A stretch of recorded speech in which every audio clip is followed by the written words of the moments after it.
I'm not the body, I'm not the mind. దీనికి అతీతం ఏదో ఇంకోటి ఏదో ఉంది నాలో అనేటువంటి అనుభూతి నాకు. అది జాగ్రత్త అవస్థలో కలగడం అంటే అది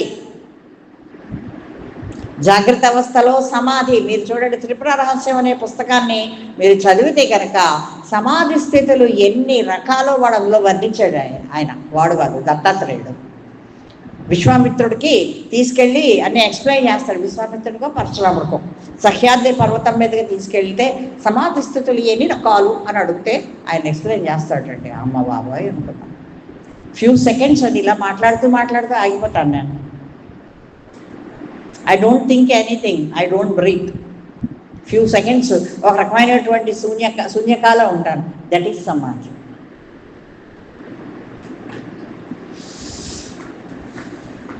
ఎన్నో రకాల సమాధులు ఉన్నాయి.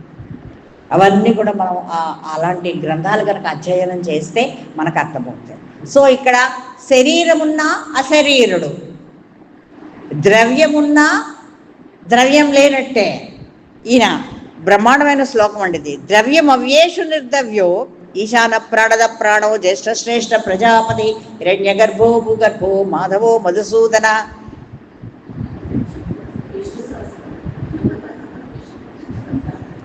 ఈశాన ప్రాణద ప్రాణం జ్యేష్ఠ శ్రేష్ఠ ప్రజాపతి హిరణ్య గర్భో భూగర్భో మాధవో, ఎన్నెన్నో పేర్లు. అన్నిటికీ కలిపితే ఒకటి కూడా కాదు, అన్నిటికీ అతీతం. విష్ణు సహస్రం మొత్తం 1000 నామాలు పారాయణ చేశాక అక్కడ ఏమంటాడు? విశ్వమంతా నాలో ఉంది, నువ్వు ఈ విశ్వంలో ఉన్నావు. ఇక్కడ డివైడ్ చేయగలరా మీరు? చేయలేరు.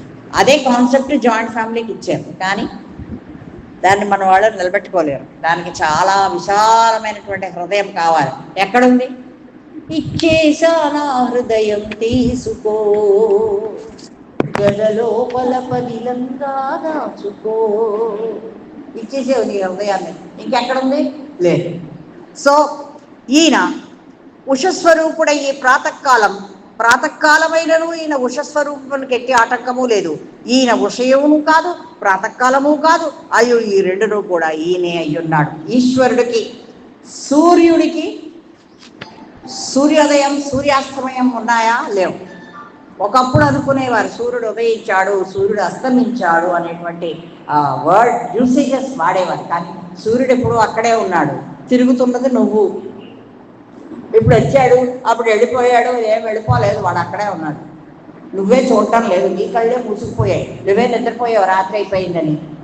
రాత్రి అయినా కూడా సూర్యుడు అక్కడే ఉన్నాడు, వెన్నెల రూపంలో నీ మీద ప్రసరిస్తున్నాడు. ఇది ఒక చిత్రమైనటువంటి శ్లోకం అండి, నాకు చాలా నవ్వొచ్చింది. భిండిం భిండిం కిలేమత్త పురుపిచ్చిల సాలకం వివిచ్చలిత్సదాలోకాలాసో గులుగులు సిరి. భిండిం భిండిం కిలేమత్త పురుపిచ్చిల సాలకం వివిచ్చలిత్సలాదాలో కాలోసో గులుగులు సిరి. భిండి భిండి కిలే మత్త పూరుపించలే సాలగా వివిచ్చలిత్ సదాలో కాలాసో గులుగులు సిలి ఇత్యాదులకు అర్థవిహీన శబ్దములు కూడా ఈయనక్కడ సత్యములు కావచ్చును. కొన్ని మంత్రాలకి అర్థం ఉండదు, అవి కొన్ని స్విచ్ వర్డ్స్. నీకు తెలియకుండానే గమ్ గణపతి గమ్ గణపతి గమ్ గణపతి గమ్ గణపతి లేకపోతే లం అసలు ఆ లెటర్కి అర్థం ఉందా? మామూలు టెర్మినాలజీ అయితే లేదు, తెలిసిన వాడికి అయితే ఉంది. ఇలాంటి వర్డ్స్ అర్థవిహీనమైనటువంటి శబ్దాల్లో కూడా పరమాత్ముడున్నాడు. ఎందుకంటే చూడండి, చిన్న పాప, దానికి ఇంకా మాటలు రావు. బాబా లక్ష్మి పాడమ్మా అంటే అది ఎలా పాడుతుంది?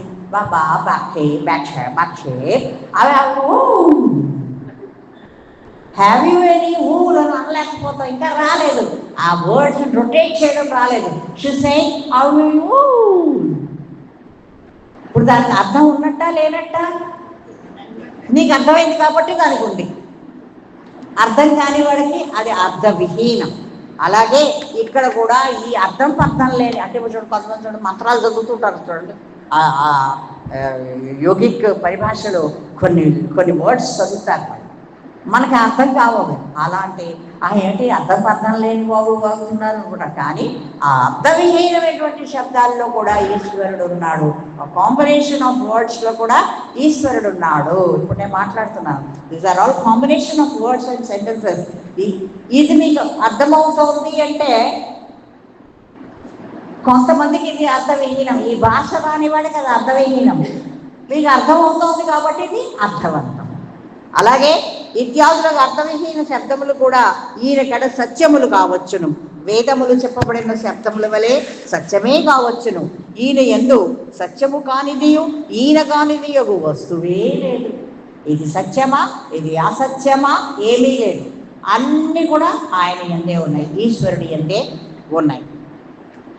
యస్మిన్నస్సం యతః సర్వం యస్సర్వం సర్వతశ్చ యః యస్య సర్వమయో నిత్యం తస్మై సర్వాత్మనే నమః.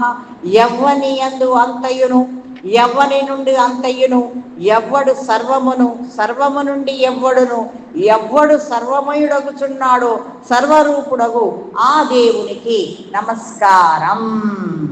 ఎవ్వని చే జనించు జగమెవ్వని లోపల లీనమయ్యుండు. తర్వాత చెప్పండి. లోక కారణం ఎవ్వడు, అనాథ వచ్చుడు ఎవ్వడు. తర్వాత చెప్పండి మేడం. సో ఎవరి యందు ఈ జగం ఎవరి యందు లీనమవుతోందో, ఎవడైతే ఈ జగంలోనే ఉన్నాడో వాడికి ఆ సర్వరూపుడకు ఆ పరమాత్మకి నా నమస్కారం. పత్ర పల్లవ పరిశోభితమగు లతాజాల పరివృత్తమును నివిడాంతమగు యుక్తమును నిబిడగన సౌదామని కమనీయమగు విలాసిని తన ఫల పుష్ప శోధన వలన ఇతర వనముల శోభను పిడికిటి వలె తన యందు విముడ్చుకున్నది. సో ఈ ప్రపంచంలో ఉన్నటువంటి వనాలు, వనం ప్రతి వనం వనం సుమం ప్రతి సుమం సుమం, ఇలాగా ప్రతి పువ్వు ప్రతి చెట్టు ప్రతి ఆకు ప్రతి పుట్ట ప్రతి రాయి ప్రతి రప్ప ప్రతి వాగు ప్రతి వంక ఇవన్నీ కూడా ఈ ప్రపంచంలో ఎలా లీనమై ఉన్నాయి అంటే పరమాత్ముడి యొక్క గుప్పిటిలో ఎలా అయితే పట్టుకున్నాడో అలాగా ఈ ప్రపంచం అంతా కూడా ఆయనలో లీనమై ఉంది. Okay, after a short break.